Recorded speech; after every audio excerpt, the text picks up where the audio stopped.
Muito bom dia a todos. Bom dia dos capixabas, são maravilhosos, né?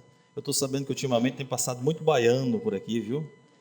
Né? Os amigos meus queridos do coração, que estão também podendo ter essa oportunidade, tendo esse convite maravilhoso que a sociedade nos faz, para poder estar aqui nesta manhã de domingo, tentando colher os frutos imperecíveis que o Evangelho e a doutrina espírita nos orienta, nos ensina com muita transparência como obrar, como trabalhar com esses recursos. Então, de antemão, gostaria de agradecer a todos os corações aqui presentes, irmãos queridos, revendo amigos, aos nossos amigos internautas que nos acompanham, né, pelos veículos de transmissão, pela internet, que possam continuar a emitir vibrações de paz e de luz, para que todos nós juntos possamos estudar esse tema muito interessante. Na compreensão desse tema, nós podemos resolver e entender grande complexidade de situações que aparecem na nossa trajetória, no nosso roteiro de vida, onde muitas vezes nós não compreendemos. Mas antes de nós iniciarmos, realmente nós vamos preambular alguns itens para podermos compreender melhor a reencarnação e a justiça divina. A primeira delas, não foram nós espíritas ou o espiritismo que criou a palavra reencarnação. Há muita gente que associa a criação da palavra com a doutrina espírita, como que se fosse criada por Allan Kardec. Esta palavra, esse ensino reencarnacionista, ele já vem de muito longe, de povos antigos, de doutrinas remotíssimas. Ao Espiritismo coube apenas a honra de estudá-la, de sistematizá-la e de convertê-la, afinal, num dos princípios, se não o principal fundamento da sua granítica estrutura doutrinária, que é a lei da reencarnação. Uma lei que está presente na lei universal, porque reencarnar significa ter oportunidades de evoluir. E aí nós vamos voltar lá no passado, para a gente pincelar um pouco e procurar entender um pouco nesse preâmbulo. Grandes vultos do passado, no campo da religião, no campo da filosofia, no campo da ciência, aceitavam, patenteavam e já difundiam a reencarnação. Tanto que hoje no nosso planeta nós temos 2/3 da população reencarnacionistas. E muitos de nós não sabemos disso. Nós tivemos, por exemplo, no passado, o nosso querido Orígenes. Orígenes nasceu no ano 185 e veio a falecer no ano 254, 69 anos de idade. Mas quem era Orígenes? Orígenes era considerado por São Jerônimo como a maior autoridade da igreja romana desta época. Ele tem um livro intitulado Dos Princípios, um dos livros de Orígenes, que abona a tese básica do Espiritismo que nos ensina a respeito da reencarnação. E ele diz lá no livro, a maneira por que cada um de nós põe os pés nesta terra, quando aqui aportamos, quando aqui chegamos, é a consequência fatal de como agiu anteriormente no universo. Então, o que nós estamos vivendo agora, neste momento, respirando, realizando esse movimento de evolução, há de ter um motivo, há de ter uma causa. Quando nós voltamos em Krishna, no Bhagavad Gita, que é o Evangelho da Índia, ele predica com absoluta e inegável clareza.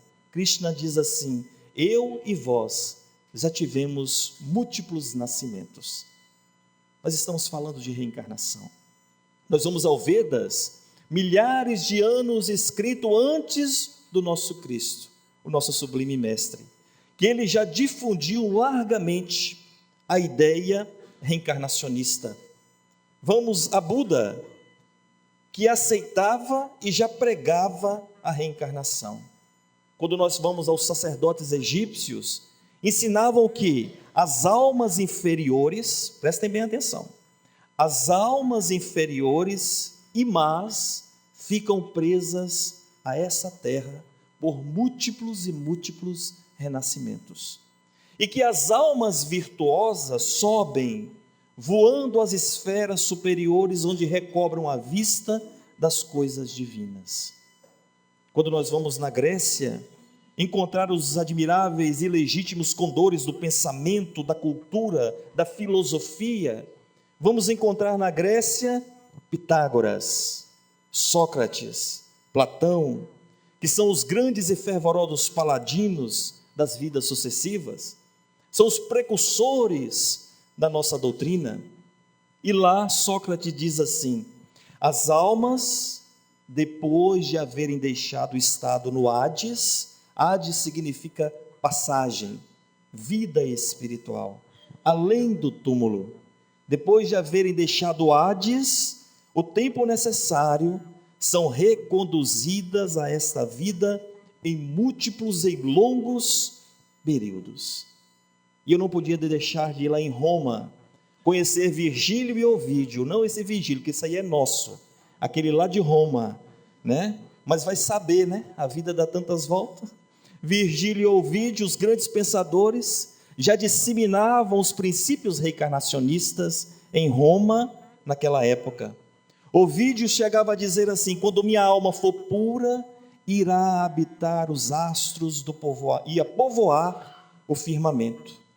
E ele admitia assim, semelhante a nós espíritas, a sucessividade das vidas em outros planetas. Quando nós deixamos de lado um pouco desses vultos dos quais nós temos que realmente ter um profundo respeito na opinião, acatamos, lógico, mas essas opiniões se empalidecem ante a opinião da figura máxima da humanidade, o nosso Mestre Jesus. Jesus, no período em que aqui esteve entre nós, pregou a reencarnação, algumas vezes de forma velada, muito sutil, outras vezes com objetividade e uma clareza impressionante. Quando ele diz: Elias já veio e não o conhecestes, compreendendo então os apóstolos, os seus discípulos, que ele se referia a João Batista, que era o Elias reencarnado.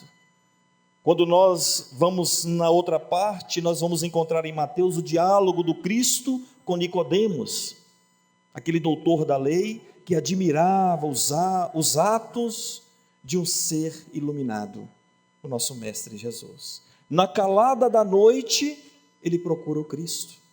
E ele tem aquele diálogo que Jesus nos diz que ninguém alcançará o reino de Deus se não nascer de novo. Nascer da água e do Espírito, o que completa a intenção do nosso pensamento.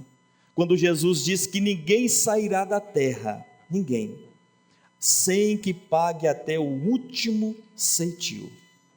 O que ele está dizendo para nós? Isto é, sem que a gente se complete na remissão das nossas faltas. Todos nós, em algum período da nossa caminhada, nos equivocamos em certas atitudes infelizes. E é justamente neste momento, agora, no presente, é que nós estamos tendo a oportunidade de refazer essa trajetória. Quantos que nós não conhecemos aqui que diz assim: eu poderia ter nascido em outra família, ninguém me compreende, eu acho que eu estou na família errada.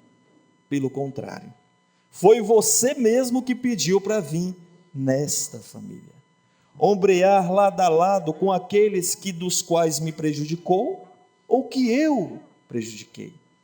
É o momento de nós nos alinharmos com a contabilidade divina. Por isso ninguém está jogado ao acaso. Essa é a proposta que nós viemos trazer hoje. E nós vamos ouvir a opinião, se eu não me engano, de um dos maiores médiuns que já esteve entre nós, o nosso querido Chico Xavier. Chico nos diz, na sua opinião, Sem a ideia da reencarnação, sinceramente, com todo o respeito às demais religiões, eu não vejo uma explicação sensata, inclusive, para a existência de Deus. O Chico, na sua sabedoria e na sua humildade, por que ele diz isso? Porque se nós não estivermos atentos diante de algumas situações da vida, das quais nós ainda não temos a visão para enxergar os motivos, as causas, nós achamos às vezes Deus injusto diante de algumas situações. Porque Chico está nos dizendo que uma vida só é insuficiente para explicar a própria vida. Você não é o resultado de uma só vida. Nós somos o resultado de muitas e muitas impregnadas, sedimentadas em nós. O que nos leva a crer que tudo o que você conseguiu até hoje é um patrimônio intransferível seu, que você conquistou ao longo de múltiplas e múltiplas existências. É muito fácil nós refletirmos, se nós formos no hospital municipal aqui de Colatina e depararmos com criança com hidrocefalia, que se alimentam por líquido, e aparentemente quando nos olhamos percebemos que fisicamente estamos bem, saudáveis. Qual a causa daquela criança ter vindo naquele estado e eu estar aqui agora desfrutando aparentemente de saúde? Deus é justo, nós não podemos esquecer este ponto. Deus é amor e bondade. Lhe ama como ama aquele que está provisoriamente encarcerado, porque cometeu alguns equívocos diante da lei da sociedade. Deus ama todos nós. Se nós prestarmos atenção, eu costumo dizer que a Terra, o nosso planeta, isso é uma opinião minha, nós vivemos num mundo de contrastes. Contrastes. Se você lançar o seu olhar sobre as ruas de Colatina, você vai perceber que há muitas pessoas de fisionomias diferentes. Nem todo mundo pensa como eu penso. Eu, às vezes, não consigo enxergar o que você já consegue ver com clareza. É por isso que, ao longo das nossas reencarnações, pessoas que vamos encontrar que neste momento estão se dedicando a vida inteira, o seu tempo precioso, no vício. Retornam ao plano espiritual extremamente viciadas. Um amigo meu certa vez me disse: Denilson, quando eu desencarnar, eu vou para onde? Eu falei: depende do que você está respirando neste momento. Porque no momento em que eu me entrego à ociosidade, à comodidade, à preguiça, ao desencarnar, eu irei imediatamente ser ligado a esses espíritos. É para aí que nós vamos. Tirando as mulheres, que são espíritos superiores, né? Geralmente as mulheres sobem, os homens tudo desce. A André Luiz desceu, a mãe subiu. Eu estou falando a verdade, não estou? Então elas têm mais sensibilidade, não é mesmo? Só que nós homens temos dificuldades de ouvir, né? Mas, continuando, pessoas que nós também conhecemos que estão gastando muitas horas do seu tempo neste momento, muitas horas, dedicando-se à maldade. Pessoas que estão se dedicando à criminalidade, chegam ao mundo espiritual enfermos, não maus, enfermos. Emmanuel vai nos dizer que não existe a maldade no sentido que nós colocamos aqui na terra. Existem criaturas necessitadas de ajuda. É por isso que ao nós indicarmos ou apontarmos alguém que está fazendo alguma coisa errada, não esqueça, tem 3 dedos apontados para nós e um para o Criador de tudo. Jesus falava isso com muita propriedade no Evangelho. Tomemos cuidado quando julgamos, porque nós não sabemos a história espiritual daquele ser que neste momento está envolvido, envergando o envoltório corporal, às vezes diferente do que o seu, passando por situações muito mais complexas do que as nossas. Então não existe na realidade criaturas más, porque nós não fomos criados para a maldade, muito embora desviamos em algum ponto da caminhada. E essas pessoas retornam trazendo as sombras que carregaram ao longo da sua reencarnação. Por outro lado, nós vamos ver pessoas que nunca tocarão nenhum livro, passarão a reencarnação inteira sem ter a vontade, a ação de encontro a algo que possa lhe trazer frutos.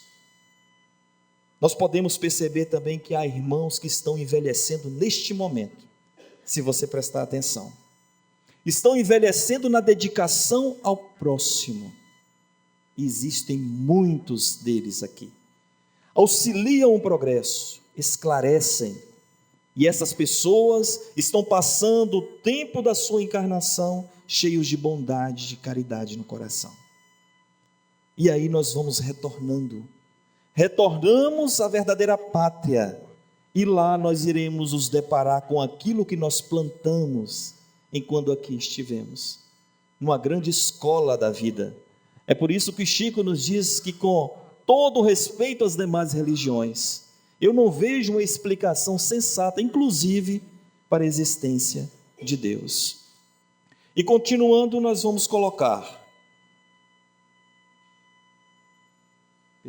adiantei. Mas o que é reencarnação realmente? Para que a gente possa entender, o que é reencarnar. Nós tiramos isso aqui do Evangelho segundo o Espiritismo, a nossa fonte, que diz: reencarnação é a volta da alma ao corpo, à vida corpórea, mas em outro corpo especialmente formado para ele, e que nada tem de comum com o antigo. Por que será que Allan Kardec faz essa explanação, essa colocação tão importante? Porque nós temos que entender que tem muita gente que ainda entende ou que confunde reencarnação com ressurreição. É diferente. A reencarnação, como nos diz, é a volta da vida corpórea, mas em outro corpo.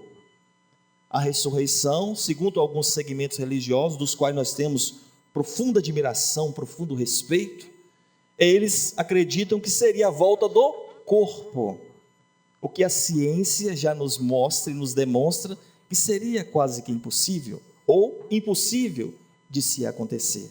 Por isso Allan Kardec define com muita propriedade o que vem ser a reencarnação. Porque quando nós falamos reencarnar é voltar, e toda volta exige desafios. Nunca esqueça disso. Por exemplo, eu já disse isso aqui uma vez e vou dizer de novo. Eu sei o que cada um de vocês disseram antes de reencarnar, porque eu também falei a mesma coisa. Cada um de nós falamos praticamente a mesma coisa. Vocês já pensaram para pensar no que é?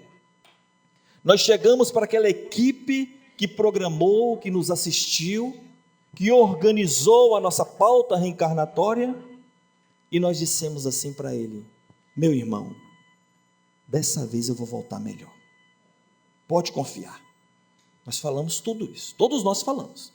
Mas quando chegamos aqui, existe uma espécie de amnésia espiritual. Pouquinho. A gente começa a esquecer dos compromissos que nós trazemos de lá. Porque existe um paradoxo imenso entre a vida e a morte. Quando você desencarna, os daqui choram, os de lá ficam felizes, porque como tem uma família aqui, existe outra lá. E assim sucessivamente. Se vocês prestarem atenção no filme Nosso Lar, quando a mãe de Lísias, que era um enfermeiro que acompanhava o doutor André, que ela vai reencarnar, ele chora compulsivamente, porque a mãe iria assumir um novo compromisso aqui na crosta terrestre. Então existe meio que um paradoxo. Eu entendo que eu vou contar para vocês aqui uma anedota mineira, que essa anedota foi contada pelo Haroldo Dutra em um dos seus seminários. O Haroldo contou isso, eu achei muito interessante para dividir com vocês. Diz que certa feita, um jovem vinha passando por umas estradas de Minas Gerais, e um agricultor estava na frente da sua propriedade. Ele já estava com a intenção de comprar um terreno. E aí ele pergunta assim para uma das pessoas: essa terra dá mandioca, meu jovem? Não, senhor. Essa terra dá batata? Dá não, senhor. Mas essa terra não dá milho? Não dá outra coisa? Dá não, senhor. Mas nada que planta nessa terra dá? Se plantar, dá, senhor. Se plantar, dá. Tá certo? Não tá certo? Se plantar, dá. A vida da gente é assim também, sabia? Às vezes nós ficamos ansiosos para ter paciência, para ser mais compreensivo, tolerante, mas não fazemos um único movimento para adquirir essas virtudes tão necessárias, que são santos remédios para nós, porque a vida é plantio. Quando você foi reencarnar, você recebeu uma gleba, um terreno, para que pudesse ser tratado, adubado, plantado, para que futuramente você possa colher o que realmente lhe cabe colher, porque nada vai vir ao nosso encontro se nós não trabalharmos.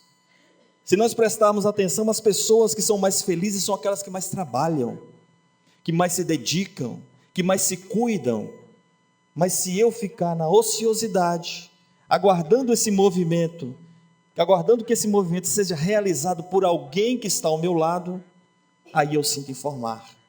Se nós não tomarmos cuidado, nós até adoecemos. E vamos, até aqui está tudo bem, pessoal?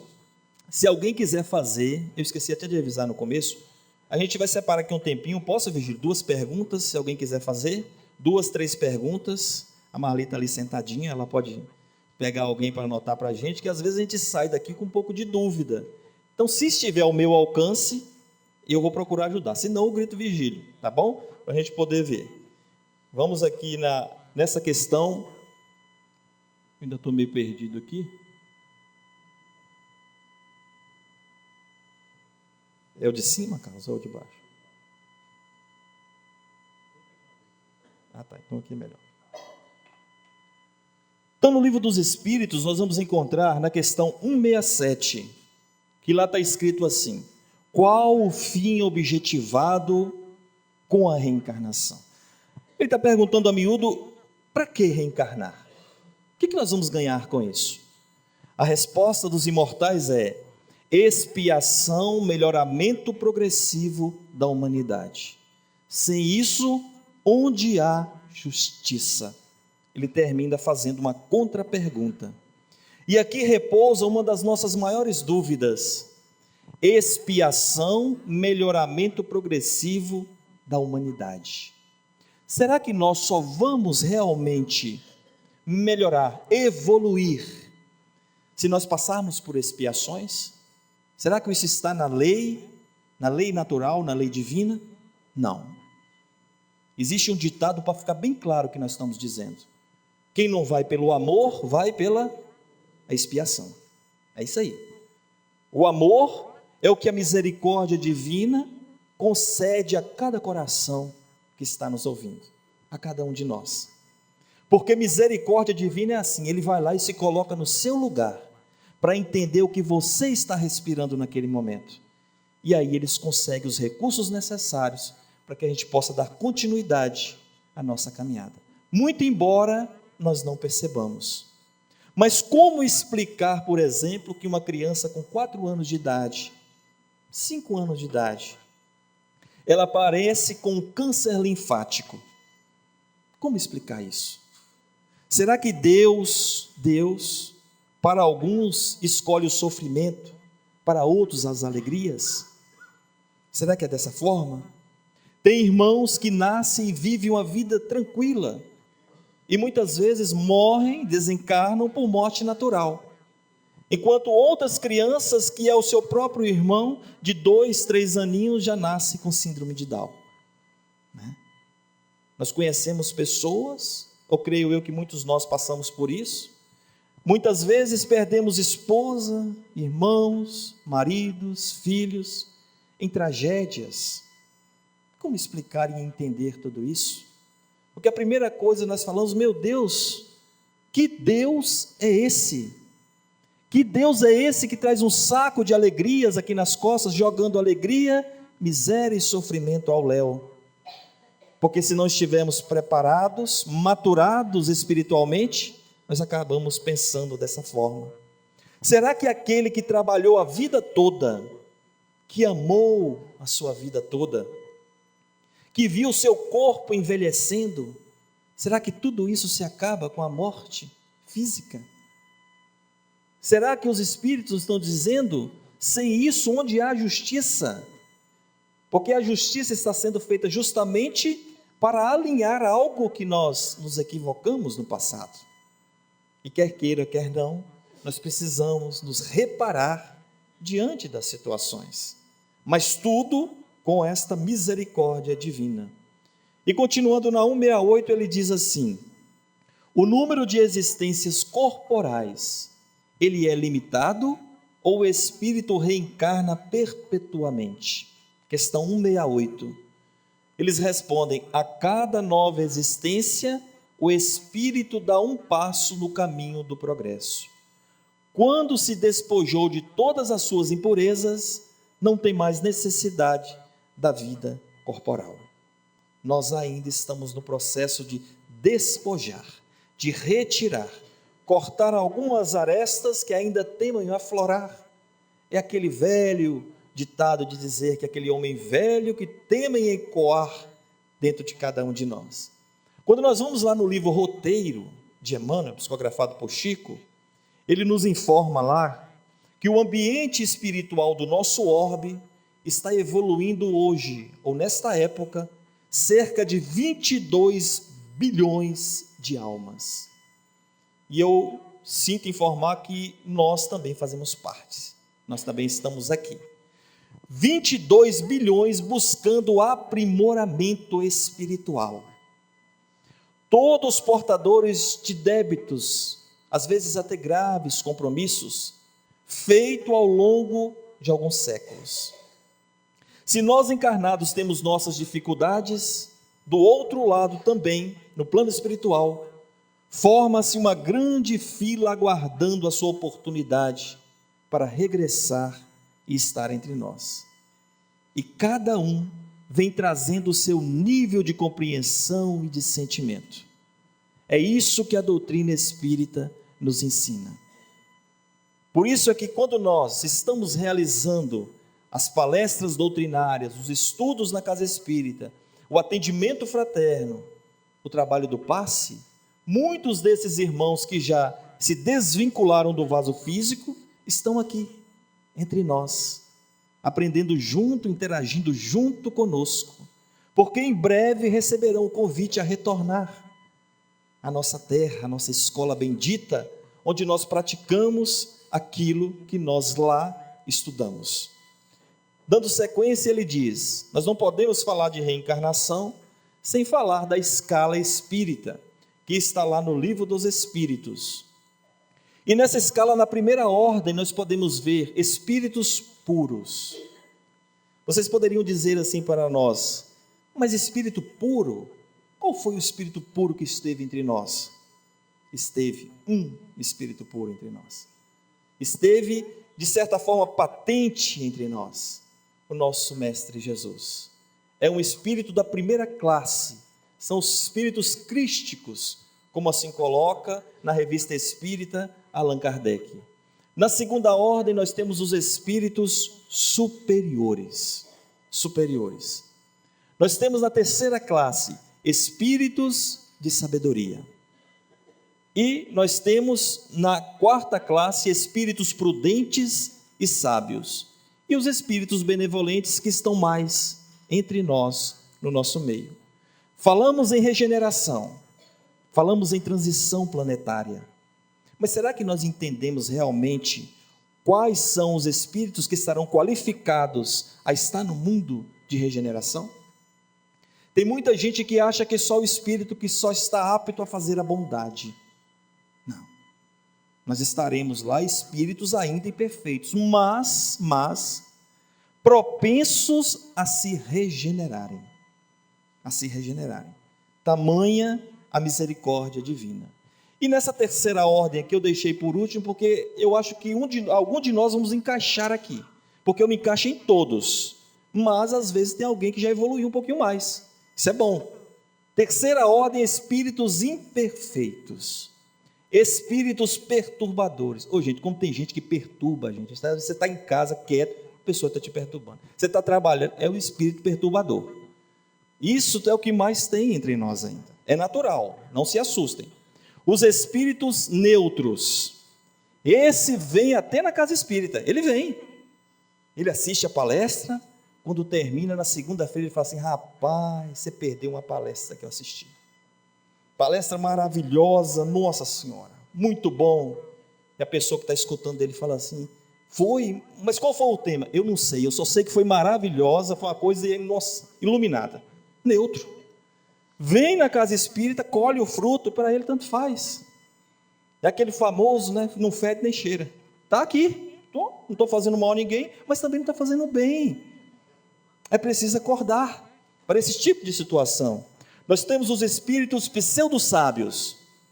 Se bobear, você está ali estudando, uma criatura que estuda 6, 7 anos de física quântica, está ali tendo dificuldades para resolver um problema de física quântica de 3º grau, chega um pseudo-sábio e fala assim: eu sei, eu vi no YouTube, eu resolvo rapidinho, se você quiser, pseudo-sábio, né?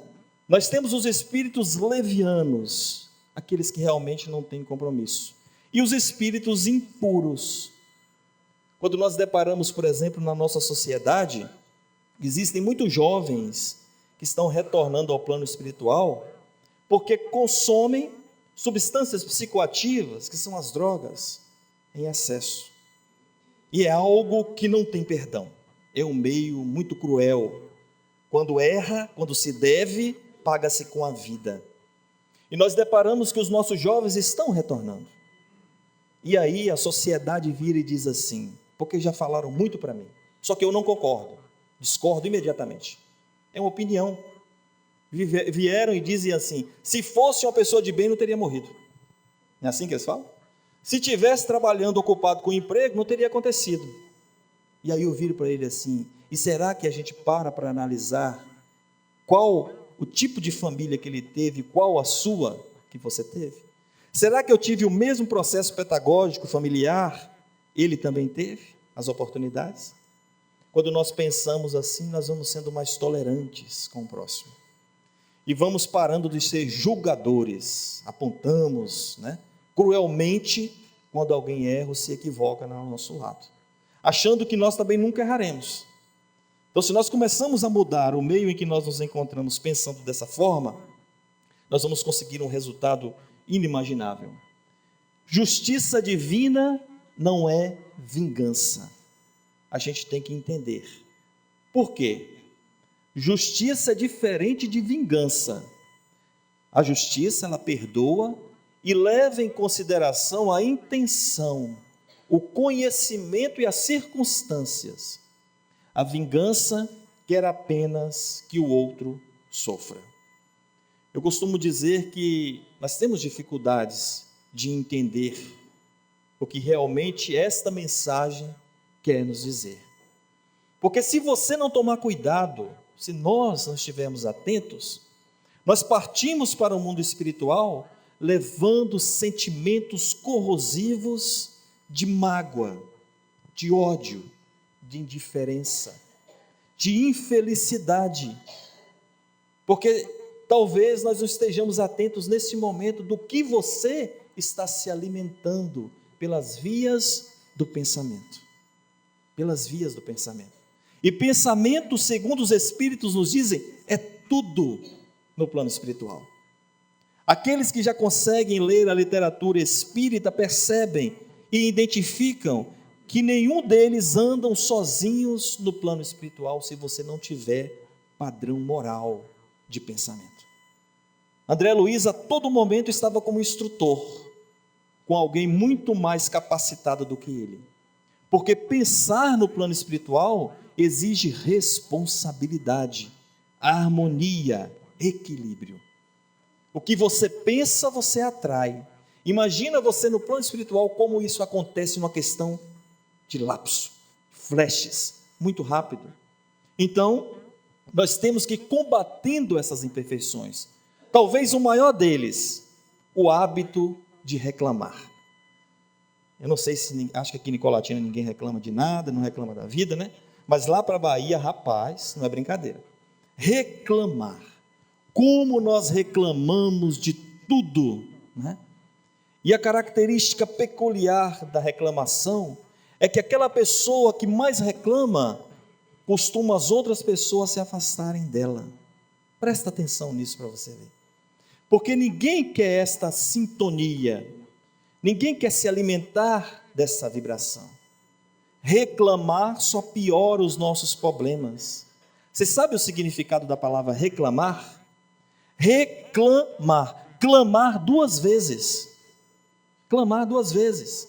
Por exemplo, se eu estou reclamando pela falta do dinheiro, você está clamando duas vezes pela falta dele. Isso vai melhorar alguma coisa? Não vai. De maneira nenhuma. Então nos orienta alguns psicólogos que ao invés de reclamar, que nós tenhamos a palavra gratidão. Gratidão. E só agradecer pelo que nós temos. E no lugar de ficar reclamando do que ainda não temos. Porque se você ainda não conquistou aquilo que você tanto deseja, é porque Deus entende que não é ainda o momento. No momento certo, você não precisa nem desejar, isso vem ao seu encontro. É natural, faz parte de cada um de nós.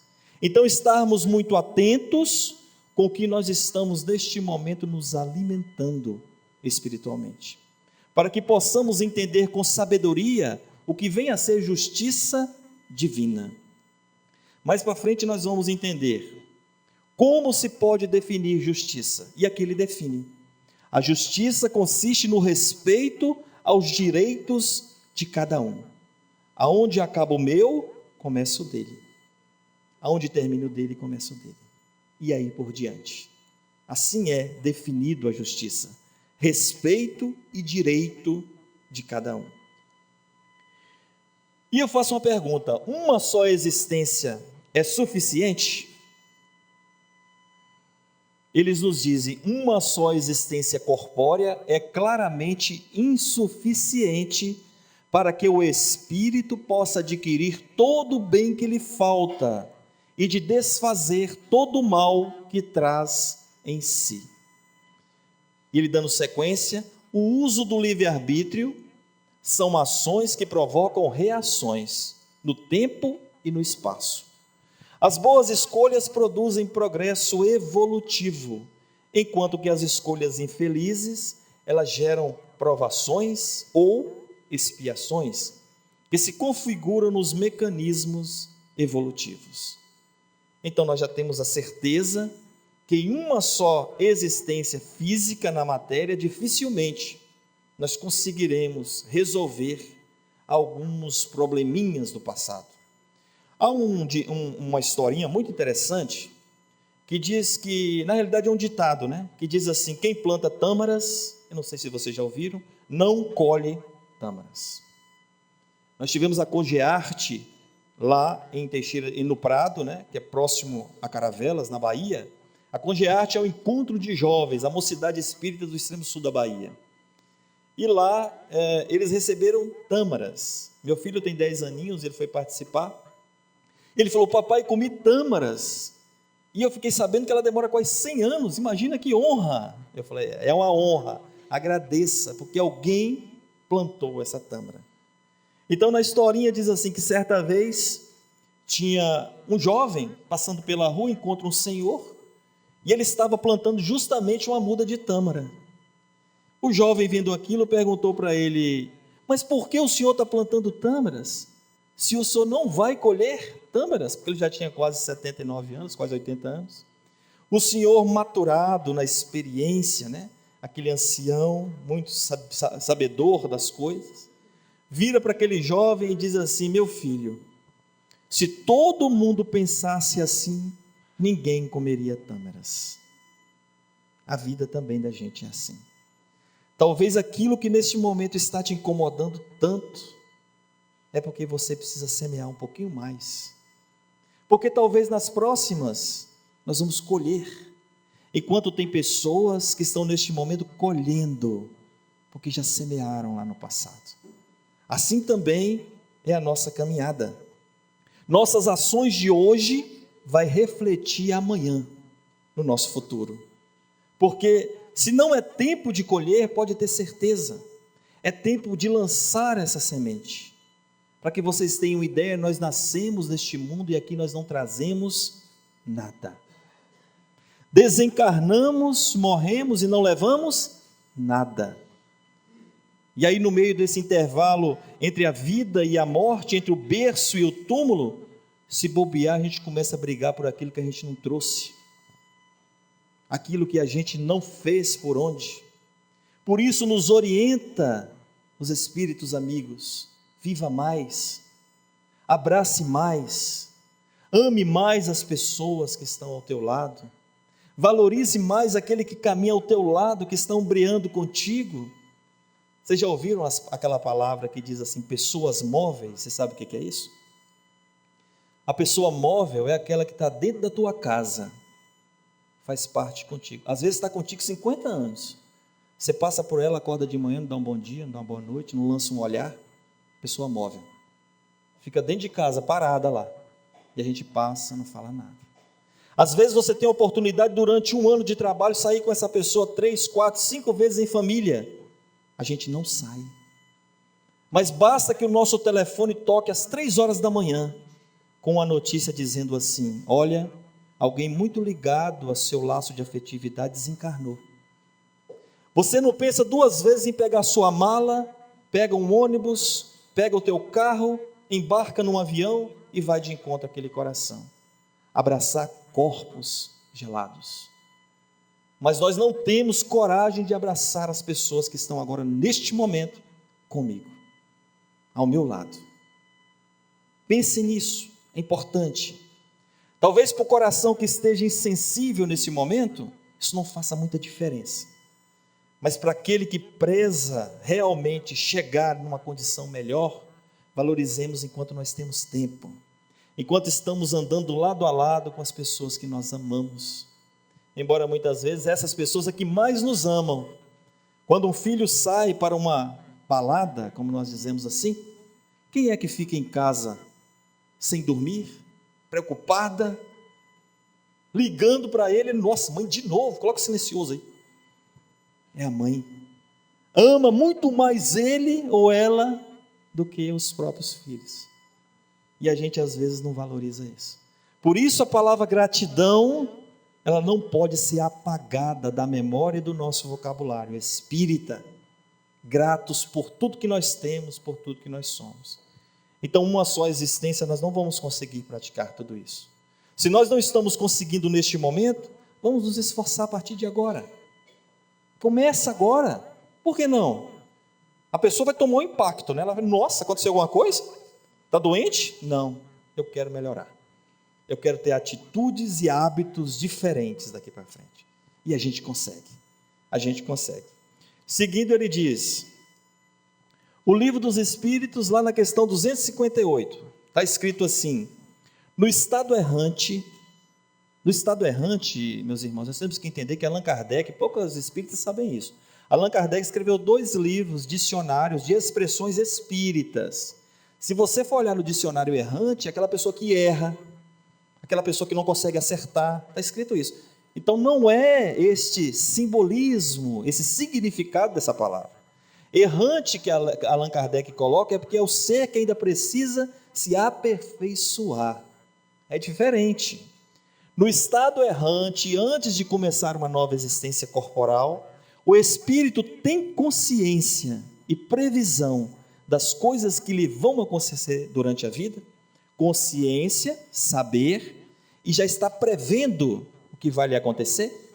A resposta é: ele próprio escolhe o gênero de provas que deseja sofrer, e nisto consiste o seu livre-arbítrio. Gênero. Eu posso escolher nessa encarnação um gênero de prova na família. Tem uma família, às vezes, um pouco complicada, ou pelo contrário, uma família extremamente dócil, mas que em outras eu não soube aproveitar essa companhia. Então, gênero de provas que deseja sofrer, e nisso consiste o seu livre-arbítrio, a nossa escolha. Então, jamais podemos falar assim: nossa, que homem miserável, o que eu fui escolher esse homem? Você escolheu, você está aqui porque você escolheu. Nossa Senhora, essa mulher escolheu. Que filho difícil, já fiz de tudo, escolheu estar. Todos nós já fizemos essa escolha anteriormente, porque o que vai realmente fazer a diferença não é o Evangelho segundo o Espiritismo, nem a Bíblia que você lê, mas o que vai realmente nos salvar é o Evangelho que você vive. é o que nós aprendemos na sociedade neste momento. E quando nós colocamos o pé para fora daquela porta, eu começo a experienciar os ensinamentos que aqui eu colhi. Quando eu retorno para o meu lar, eu estou tendo a oportunidade, porque o gênero de provas foi escolhido por mim. Então cabe a mim construir essa felicidade. E na pergunta seguinte ele diz: se o espírito pode escolher o gênero de provas que deve sofrer, deve-se entender que todas as tribulações, ou seja, todas as dificuldades que experimentamos na vida, foram previstas e escolhidas por nós? Olha que pergunta interessante. Então, se eu posso prever, né? Se eu tive, né? Será que eu vou saber tudo o que aconteceu?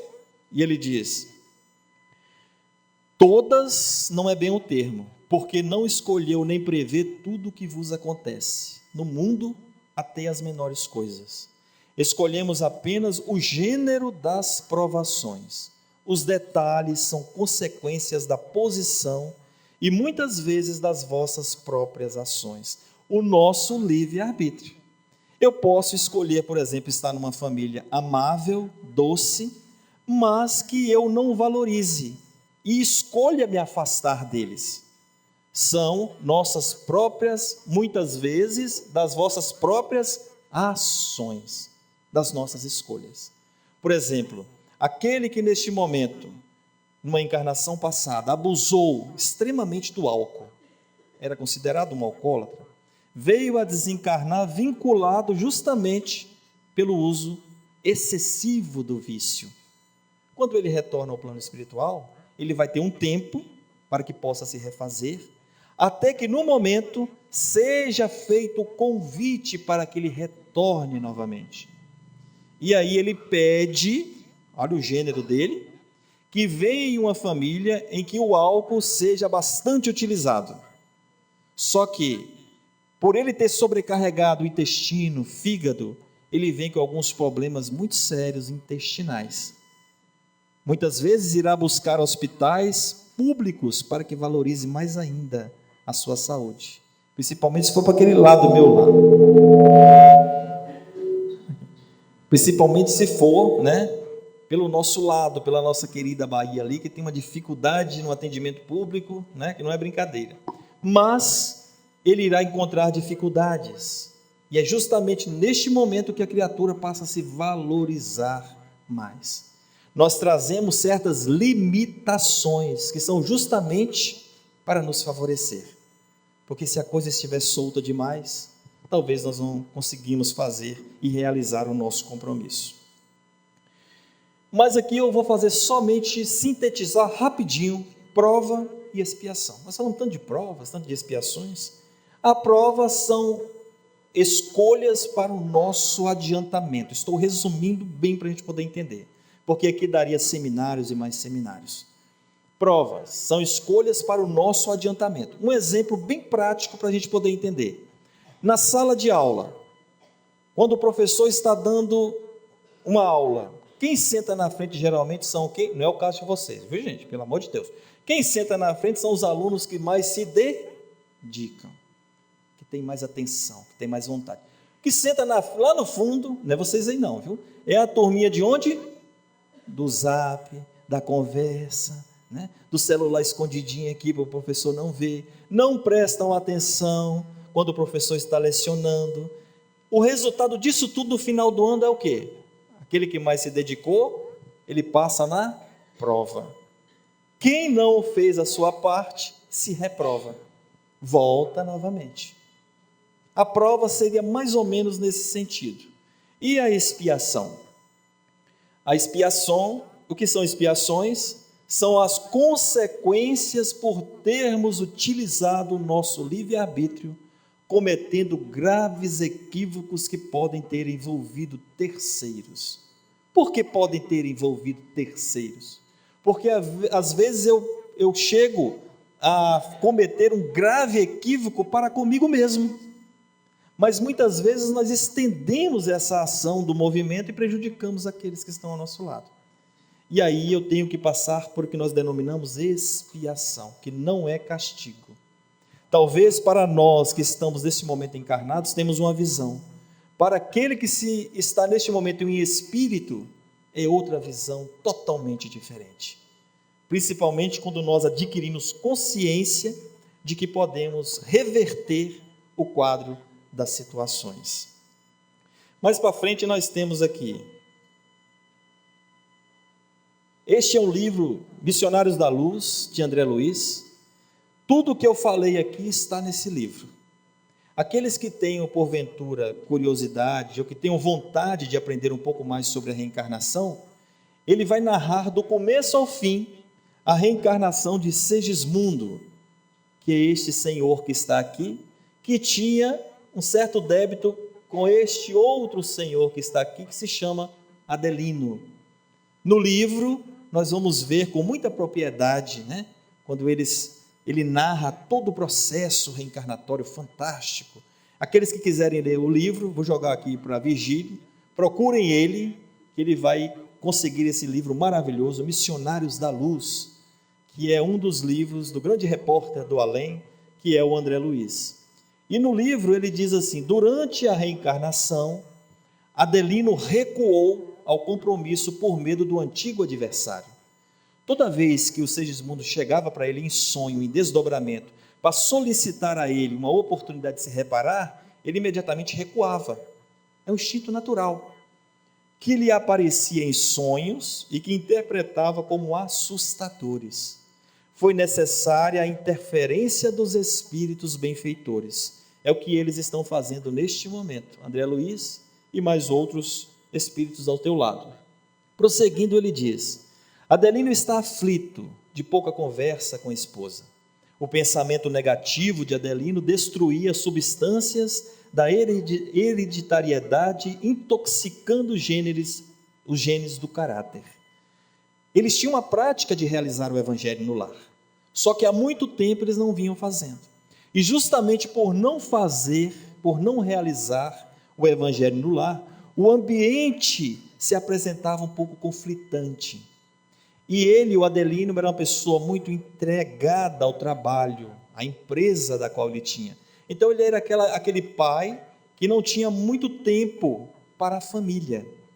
E aí a espiritualidade incentiva o pequenino filho dele a convidar o pai para poder participar do evangelho no dia posterior. E aí eles conseguem realizar o evangelho e nos narra aqui no livro André Luiz. O ambiente familiar estava renovado e cercado de afeição.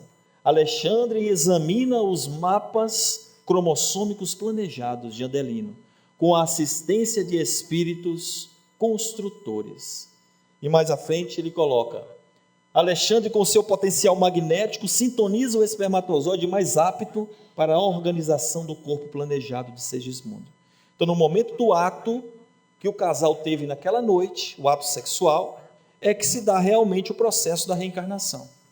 Então, de milhares e milhares de espermatozoides que ejacula o homem, um só vai conseguir se fecundar.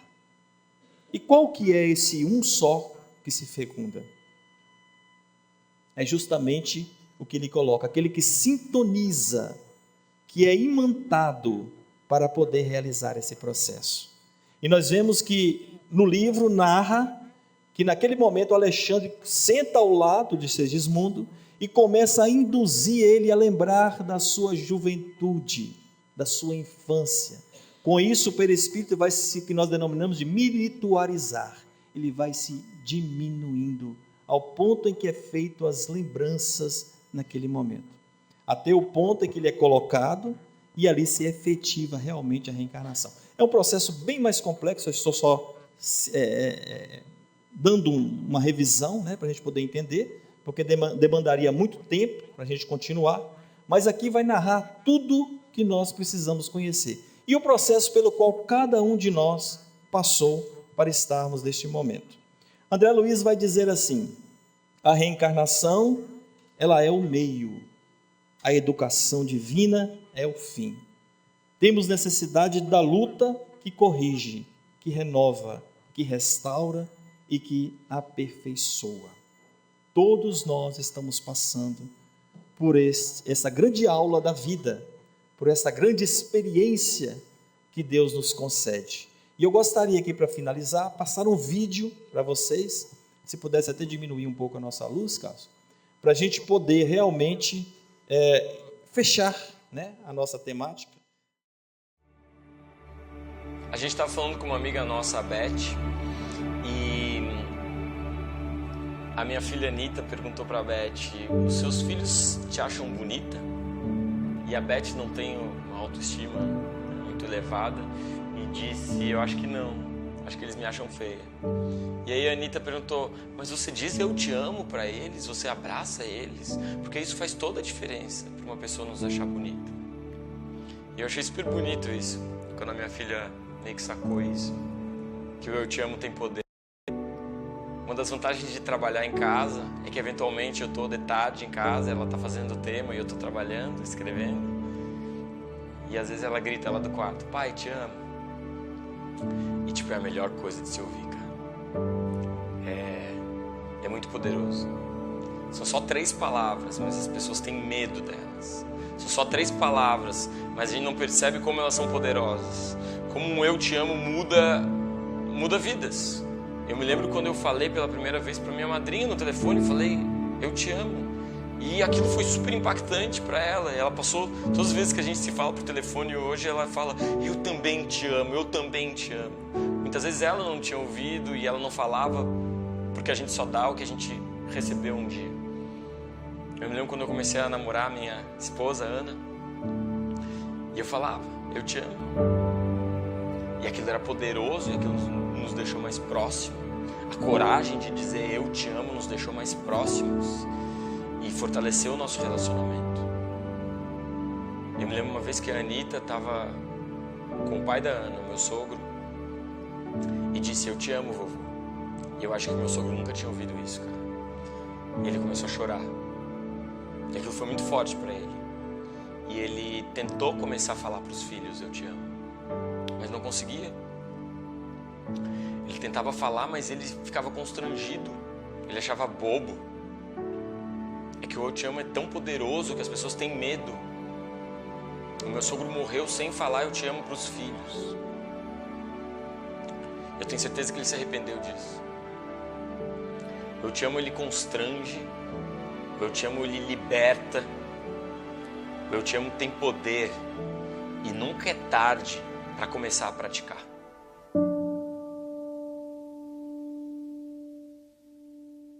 Isso aí é o Marcos, é uma das figuras da internet maravilhosa.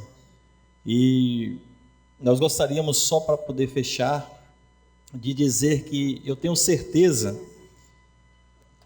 que amanhã será um novo dia para cada um de nós. Não tenhamos dúvida disso. E com esse novo dia que vai nascer amanhã, com ele também vai surgir novas esperanças, novas oportunidades, novos desafios. Eu costumo dizer que o que ficou para trás na nossa vida é o quê? Não ouvi não, só os desencarnados. Passado. Muito bom. E o que virá para nós é o futuro. E o que a gente tem hoje na realidade é o quê? O pré? Então vamos abrir esse presente. Vamos chegar em casa, desembrulhar esse presente, para a gente poder dividir com os corações que estão ao nosso lado e para a gente aproveitar tudo que nós temos de bom nessa vida. Vamos procurar pedir a Jesus muito mais força e agradecer por tudo que nós temos. Basta que nós lancemos o olhar à nossa volta e vamos perceber o quanto nós estamos amparados, protegidos e o quanto as oportunidades estão ao nosso lado. Então eu gostaria de agradecer a todos mais uma vez e muito obrigado, e que Jesus possa abençoar cada coração. Sim.